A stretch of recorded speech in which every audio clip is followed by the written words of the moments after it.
Hey, welcome back, everybody. It's time once again for our resident raconteur, our community storyteller, to join us and share what's happening in our community. And today, he's not here, but his faithful sidekick, his mentor, the original, the OG, the GOAT of Orange County, the greatest of all time. We've got Chef Pascal with us. Chef Pascal, welcome back. Hey, I'm happy to be here. Do you mind if I call you a goat, an old goat here? You're the greatest of all time. You're the guy that started it. I love goat. First, the animals are fantastic animals, but I didn't know the definition of goat. And when I found out what it is, I should be proud to be called goat. We're trying something different, doing a wide shot, so you can see what the studio looks like here. I'm over here, and you're over there, Yeah. And usually we're separated, but we're going to see each other here today. So I'll try and talk this way, and see if we can carry on a conversation. We'll see how this looks. All right. RAAD may hate it. Maybe we'll try it different, but we're going to try it today. Everybody always wants to know, because people are usually looking off camera at me. I'm over here in the engineering part of the room. Studio's over there, and then we have another studio next door here. So I love to be on RAAD live show, even though I don't. You know what? We got to do we got the wrong logo here. What? We got our community logo. Yeah. Well, we're still part of community. Here, I'll tell you what. I'm going to go back to this, and you talk, and I'm going to switch the logo back here. I tell you why I like to be part of the RAAD live show, because I don't have a RAAD life. You do. But maybe I do. And when I come here, make me feel really good and make me great. Make me feel great to be able to communicate.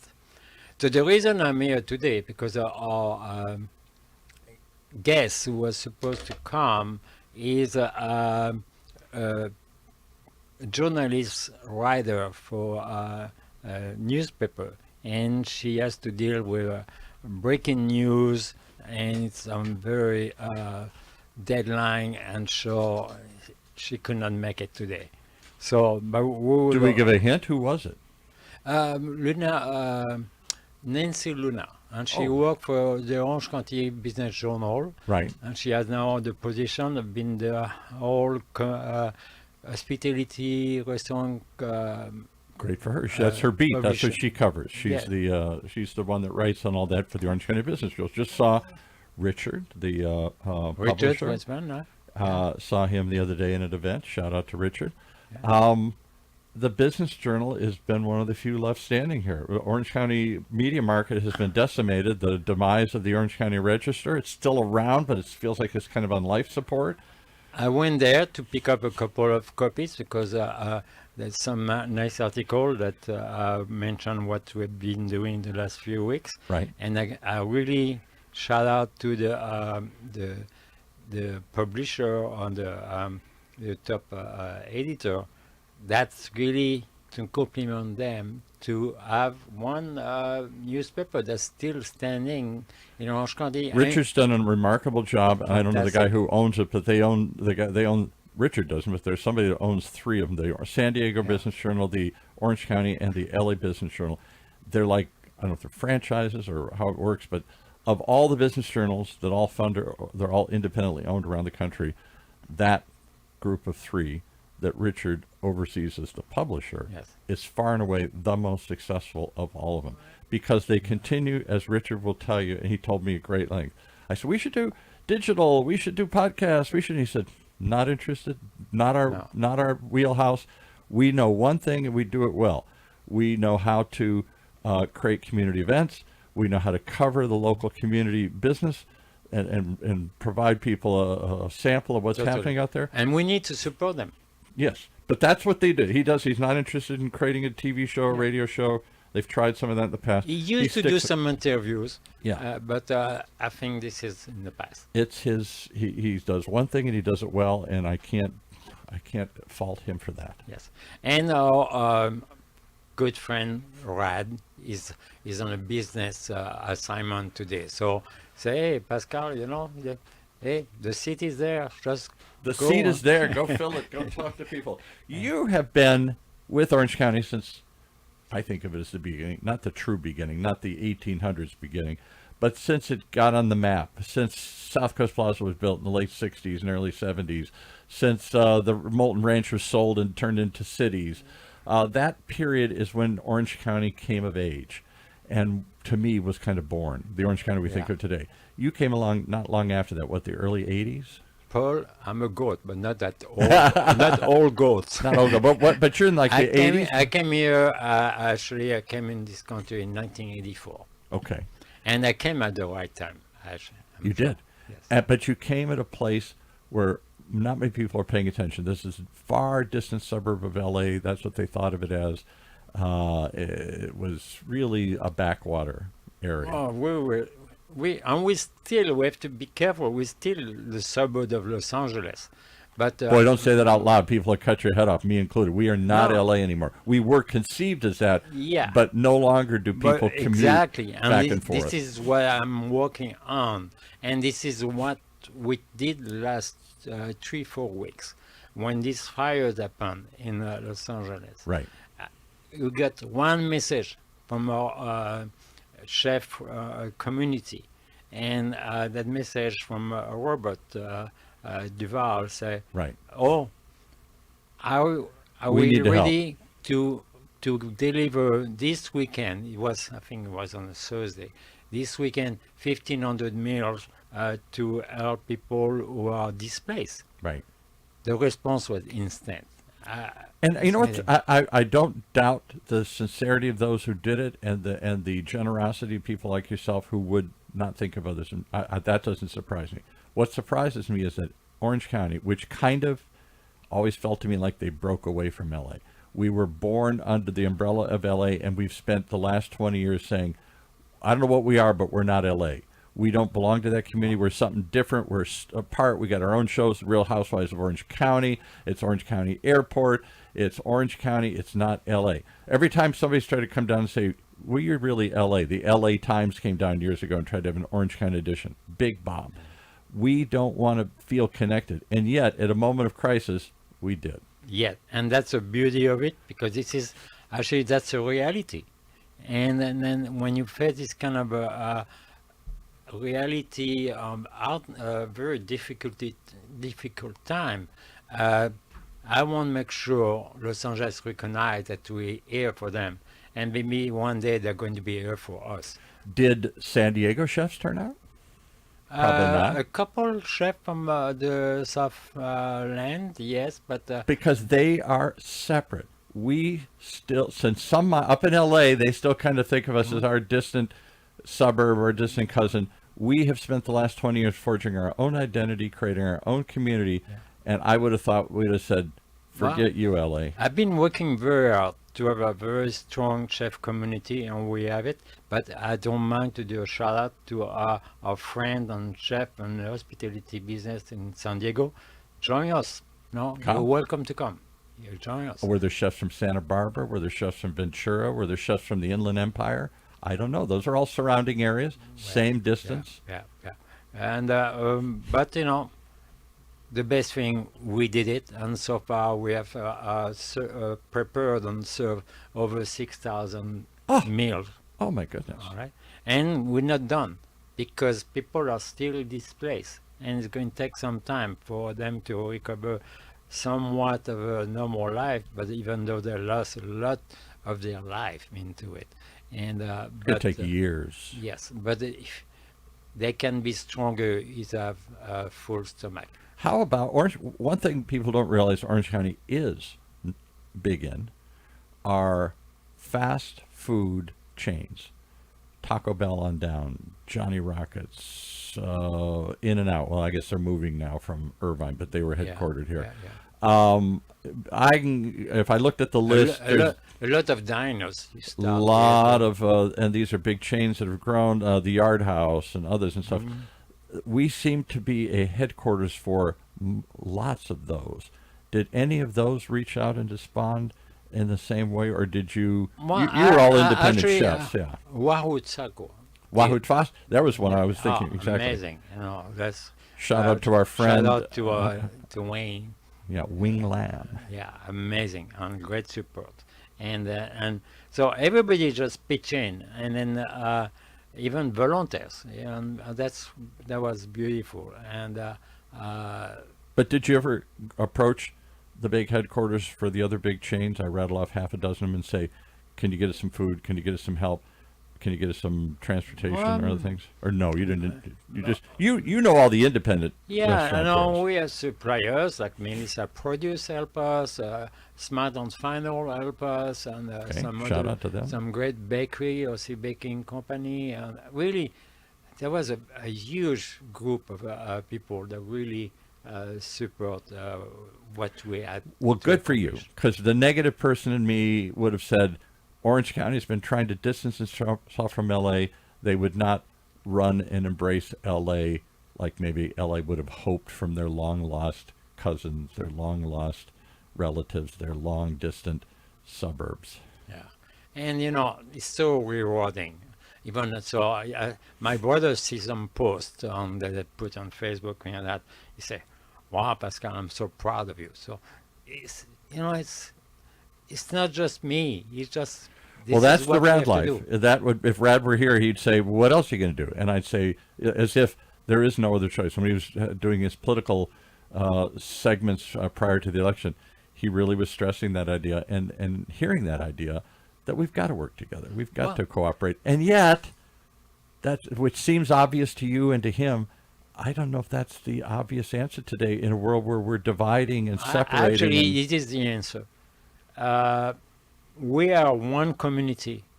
There's many other communities, and we all have to be together to make it even stronger. right? And this is, I think this. But we're pitted against each other. Orange County against L.A., rich versus West Coast versus East Coast, big cities versus small cities, on and on and on. We are the message running through America, red states versus blue states, is that we're all lined up in two opposing camps. Well, Paul, this is why I don't vote.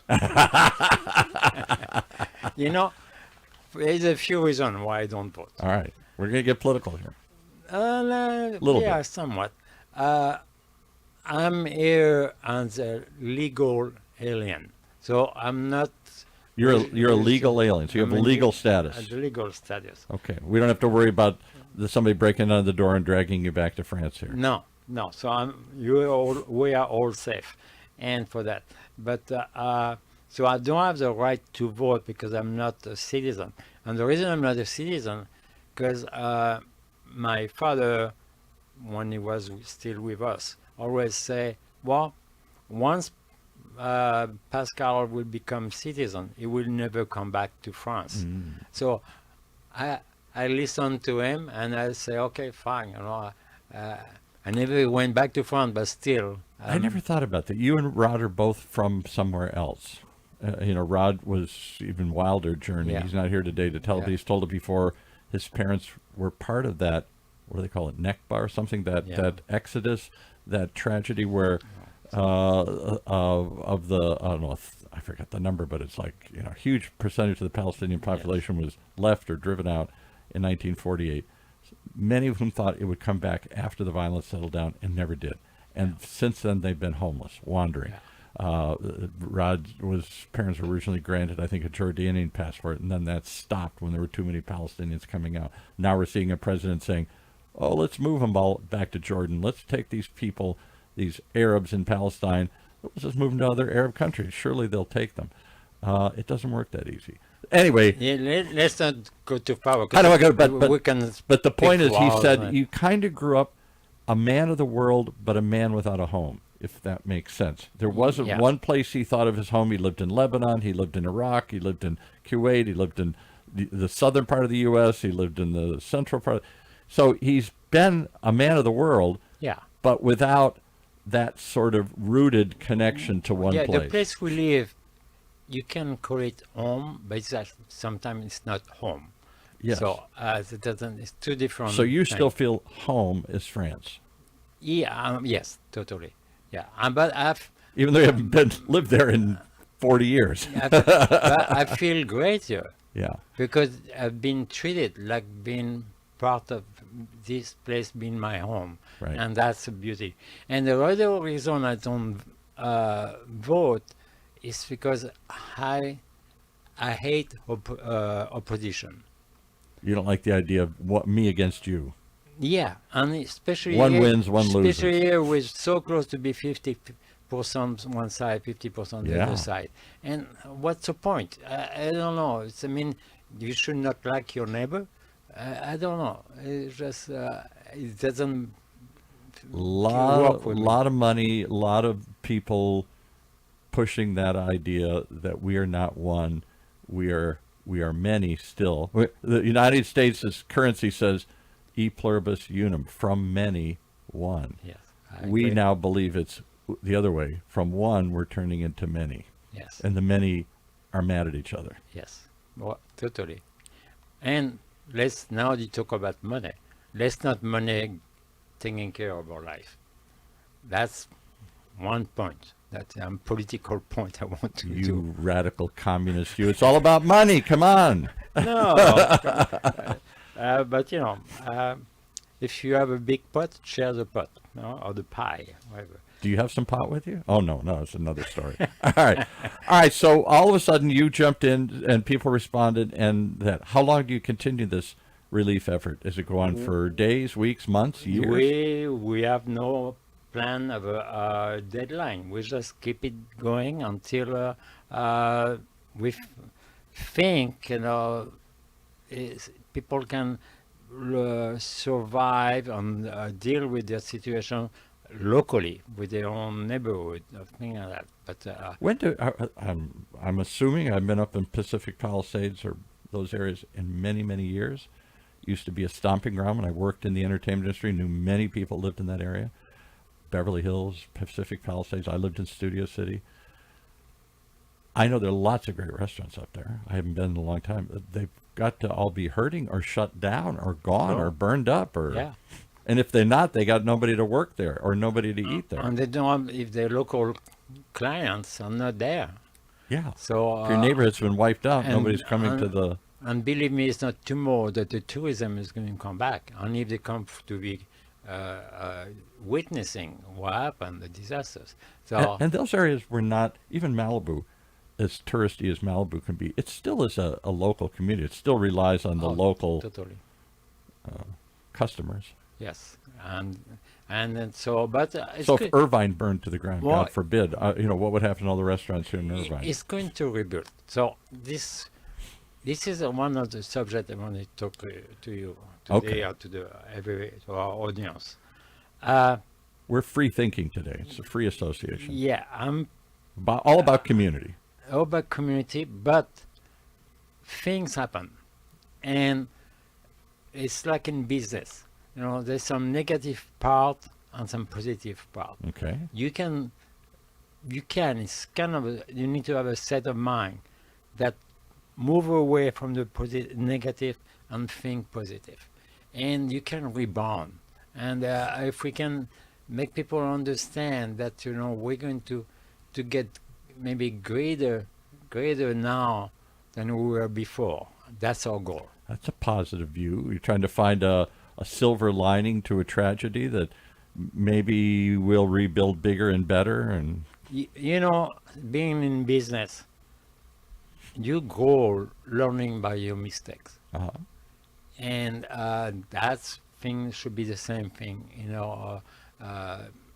natural or community disasters. I think, we're going to hopefully grow out of it and get stronger and be ready for the next event. now that you just hit my imagination here, we should bring your friend Sir Bruno Serrato back here again. Not just because I love seeing two old goats go at it here. What's better, French or Italian?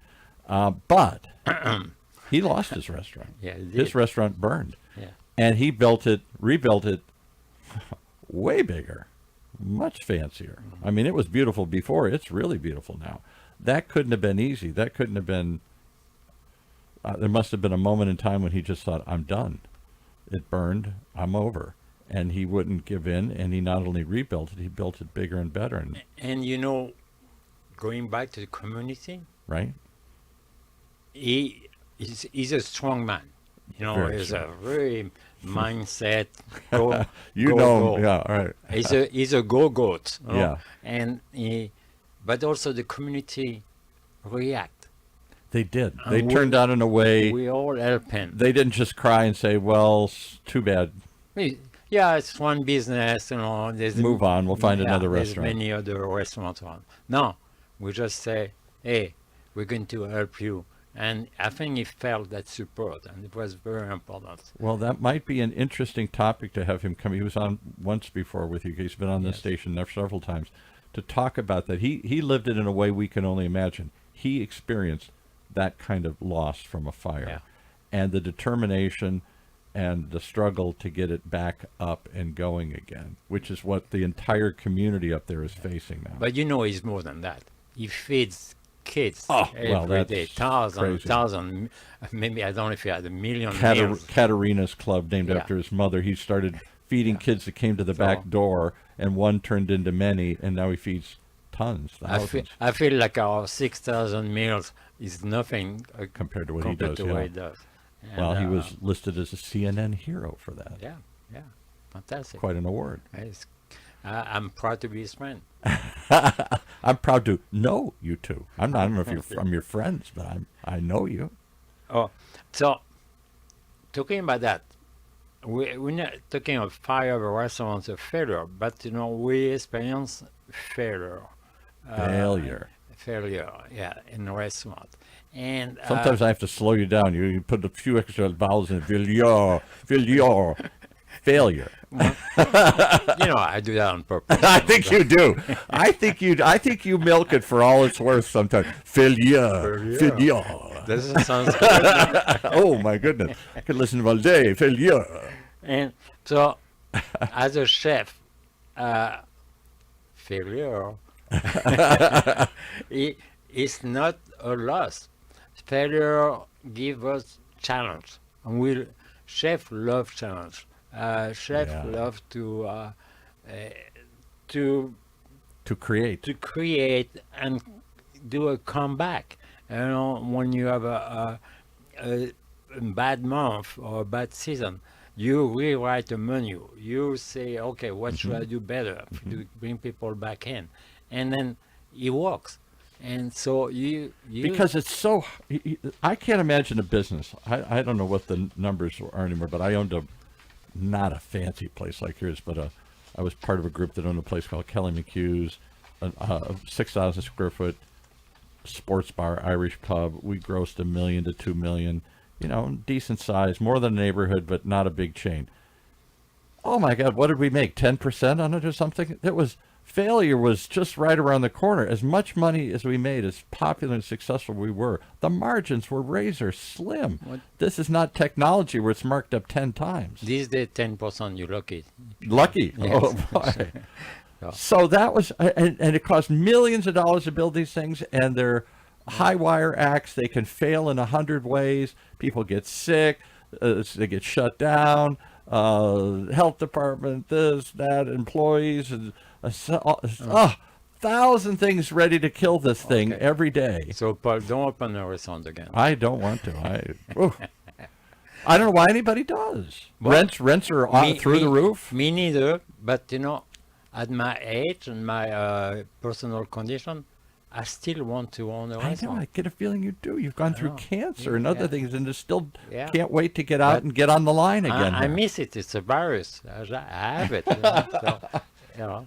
Yikes. It's a special thing. Having a restaurant, you feed people and you visit them and they come for you on your food. And it's very special.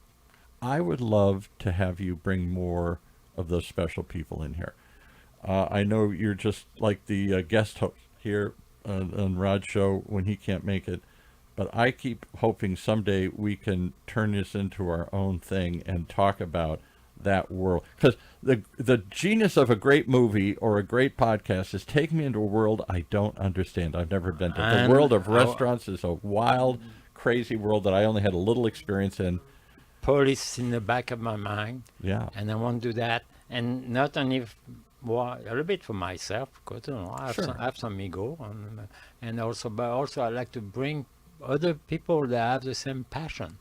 and we want to share that passion. Yeah, I don't want to just hear about their dishes and stuff. That's okay. No. This isn't a restaurant review show. Food is the tires on the car. Okay. Yeah. But you have the engine. Now you have all these things that drive the car. Well, Rod, if you're listening today, we should make this happen. We should get some more. There should be either a regular segment on your show, or we should spin it into its own show. But the idea is that we talk about the one part of the community, and that's the restaurant community, which we all love, but we know nothing about it. The challenges they face, the difficulties faced. Rod knows it because he's been in designing restaurants and that back end of it. You guys have an insight into a world most of us really don't understand. One of the things I want to talk about. All right. Is, we do restaurant with passion. And clearly, we more passionate than most men. Other people own a flower shop. Okay, I like flowers. Or a cookie shop. I like cookies. Yeah. Or a dry cleaner. But you guys have a passion for this stuff.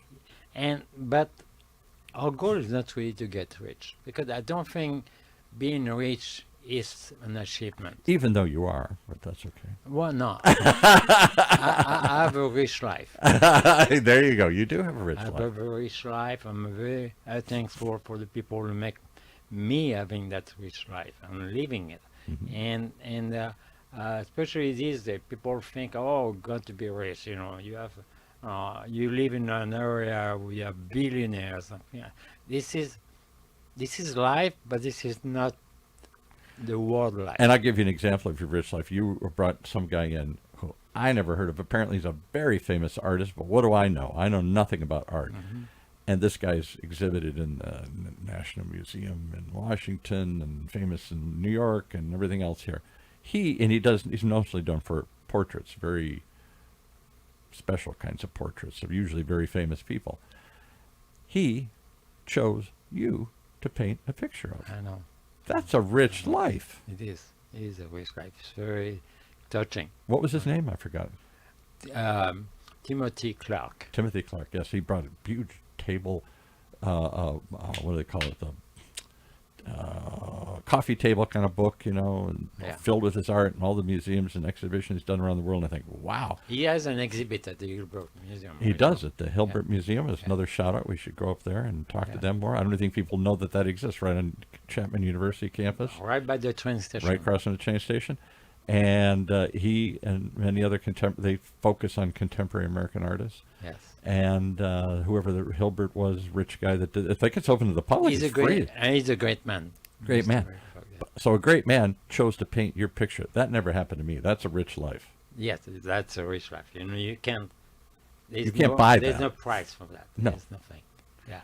Okay, so what's your point about you always be positive and upbeat? Come on, we live in a negative, downbeat world. We're all depressed. We're always focusing on the negative. I tend to do that. Well, yeah. So to conclude, there is no conclusion.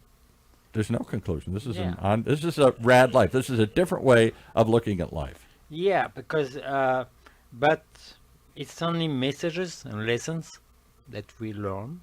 And then we need to support our communities and other communities. That will be my biggest motto today. And can I stop you right there? So I'll be negative here again. Rod's talked about originally the intent of this show was to talk about one segment of our community, the aging community, my community, your community, the old baby boomers, the people who are now lucky us are going to live to be 100, but how are we going to afford it?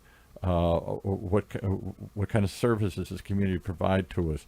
We're supposed to have moved out of our house and moved into nursing homes by now, or instead, Orange County is aging quickly, and I don't think we really address the needs of the older community. Being part of I'm in my late 60s. I don't think we address that enough, or plan for it enough, or are prepared for it. It's a good point, and we need to raise that issue more and more. I would love to be part of that. I think it's very important. Rod's training as an interior design was partly on aging in place, and in the beginning this was a show about aging. He was our age explorer, but since then he's ripped the cover off that. Now he explores anything and everything that catches his eye, And so that's why I call them a But raconteur. in the other side, we have our young communities Mm-hmm. are also struggling. Oh, more So than ever. yeah. How do you pay for So it? on both sides of the spectrum, Yes, right. they both. And so in middle, we're fine. Right. But both sides, young community And old communities, yeah. are all struggling. It's a good point. So maybe as you guys go forward in this show, you can examine if this show is about community, if this is a community conversation, no holds barred, look at anything fun, serious, whatever. Look at those ends of the spectrum. Bring people in to talk about what it's like to be young in Orange County today, or what it's like to be older in Orange County today. So the message I want to send is that don't live alone, because you are not alone. That's very important. Okay. I'll bet a lot of people do live alone. Yeah, they do live alone. Share your struggle, share whatever you can, and communicate. It's very important. I'll give you an interesting aside. This morning we did a show for the SBDC. They talk about Profit Talks people that the small business development centers help around Southern California. They got 10 or 12 centers. And they bring on people and talk about the businesses they started and why and the challenges they face. This group was, this husband and wife were pastors at a church. And they felt that this is out in Lake Elsinore, it's like so many communities, very poor community, very other ways, and then other end affluent areas. It's a lake, it's a party, it's a playground. No middle ground. And the community has suffered and been ravaged by drugs and racism and problems and everything.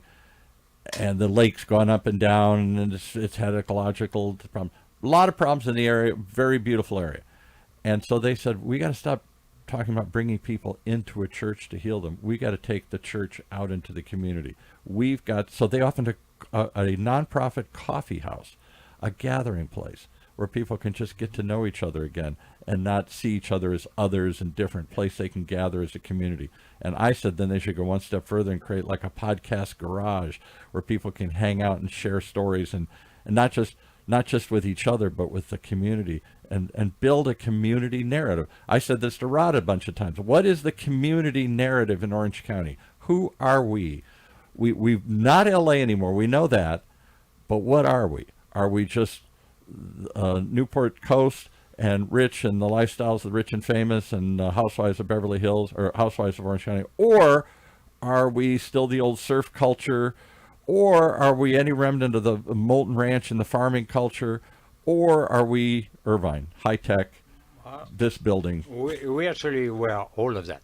Yeah. And if we can recognize that, recognize others' community, that's. But is there that's something key. special that makes us different? That unites us as a tribe? All those are different groups, young and old, affluent and working class, farmers and high tech. Those don't seem like they fit well together, but somehow they have. And to something that's still to be defined, what is the Orange County character? What is it like to live in Orange County? Who are we? The only maybe way to avoid that is to make people feel that it's not because you are not rich, you don't belong to our community. Right. And if we... Because it can seem like that. The Orange County brand is a lot about glitz and glamour and rich. And we need to kind of not erase, but just make it... Tone it down. Tone it down. I think that will be the key. And from that, because they will give kids more ambition and also and culture. And culture is free. Culture's free. Just get into culture. But we haven't seen ourselves as cultured. That sounds foreign. That sounds French. That sounds fancy. We're still fast food chains and stuff here.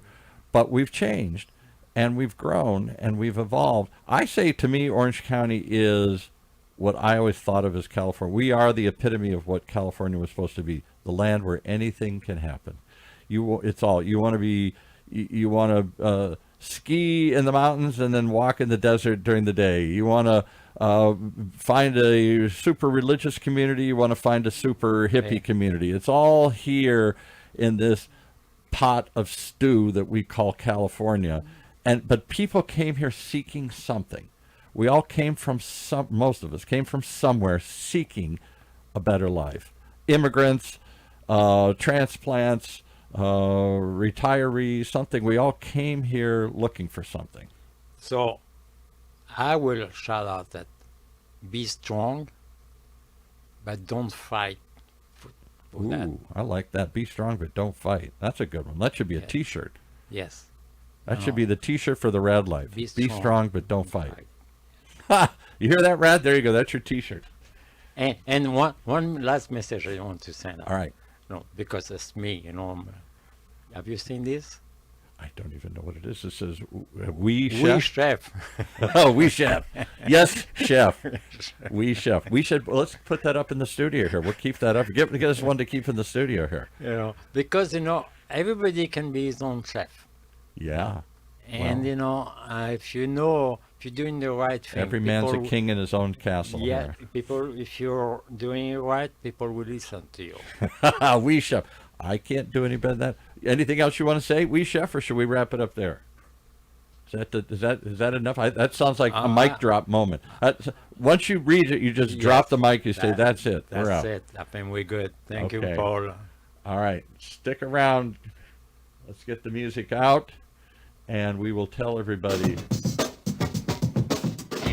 to join us again for one of these freewheeling community conversations that we'd like to call, it's just the RAAD life. It's just the way we do things here.